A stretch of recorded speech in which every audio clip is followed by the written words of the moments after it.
Sobat Kairos yang dikasihi Tuhan Yesus Kristus, renungan firman Tuhan bagi kita saat ini tertulis dalam Keluaran 35 ayat 29, demikian firman Tuhan.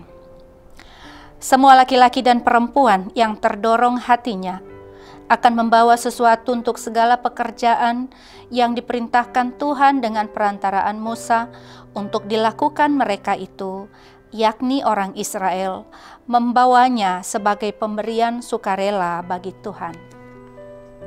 Sobat Kairos, dalam ayat ini kita melihat sebuah gambaran yang indah tentang umat Allah yang merespon panggilan Allah dengan sukacita dan kerelaan hati. Tidak ada tekanan, tidak ada paksaan, tetapi hati yang digerakkan oleh kasih dan kesadaran akan anugerah Tuhan. Umat Israel memberi bukan karena mereka harus, tetapi karena mereka mau. Dan bukan hanya sekedar mau, tetapi dengan hati yang tergerak. Suatu respon yang muncul dari kedalaman hubungan dengan Tuhan. Konteks dari ayat ini adalah pembangunan kemah suci, tempat di mana Allah akan berdiam di tengah-tengah umatnya. Allah memerintahkan Musa untuk mengumpulkan persembahan dari umat, tetapi hanya dari mereka yang hatinya rela. Menariknya, respon umat begitu luar biasa. Mereka memberi dengan antusias. Mereka membawa emas, membawa kain, kayu, dan berbagai benda-benda berharga lainnya. Bahkan bukan hanya benda, tetapi juga keterampilan dan waktu mereka berikan. Sobat Kairos, renungan ini mengajak kita untuk merenungkan makna dari memberi dengan hati yang terbuka.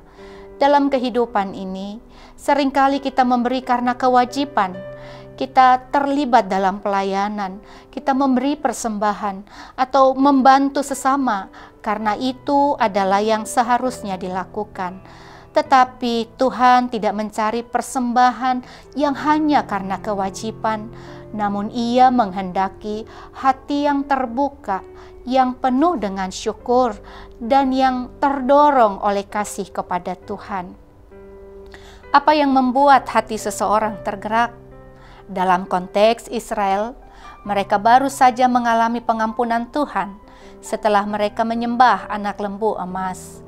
Mereka telah merasakan kemurahan Tuhan, dan kini mereka menanggapi dengan memberi kepada Tuhan. Demikian juga kita, Sobat Kairos. Hati yang menyadari kasih karunia akan terdorong untuk memberi, melayani, dan mempersembahkan diri tanpa paksaan. Memberi menjadi ekspresi kasih, bukan karena kewajiban semata. Ayat ini juga mengungkapkan bahwa setiap orang bisa berpartisipasi dalam hal memberi, baik laki-laki dan perempuan, baik tua dan muda, kaya dan sederhana. Tidak ada batasannya. Semua diberi kesempatan untuk ikut ambil bagian dalam karya Tuhan, dalam hidup bergereja, dan dalam hidup keseharian kita.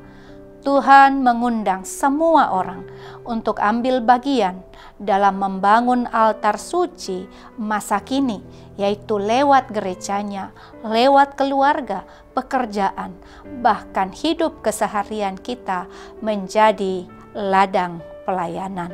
Sobat Kairos yang diberkati Tuhan, yang menjadi pertanyaan bagi kita adalah, apakah hati kita masih mudah digerakkan oleh suara Tuhan? Apakah kita memberi dengan penuh sukacita atau hanya karena rutinitas dan kebiasaan semata? Marilah kita memohon kepada Tuhan agar Tuhan membukakan hati kita, agar kita menjadi seperti umat Israel yang setelah mengalami kasih karunia Tuhan, mereka memberi dengan penuh kerelaan dan juga memberi dengan sukacita. Amin. Selamat beraktivitas Sobat Kairos. Tuhan Yesus memberkati. Shalom.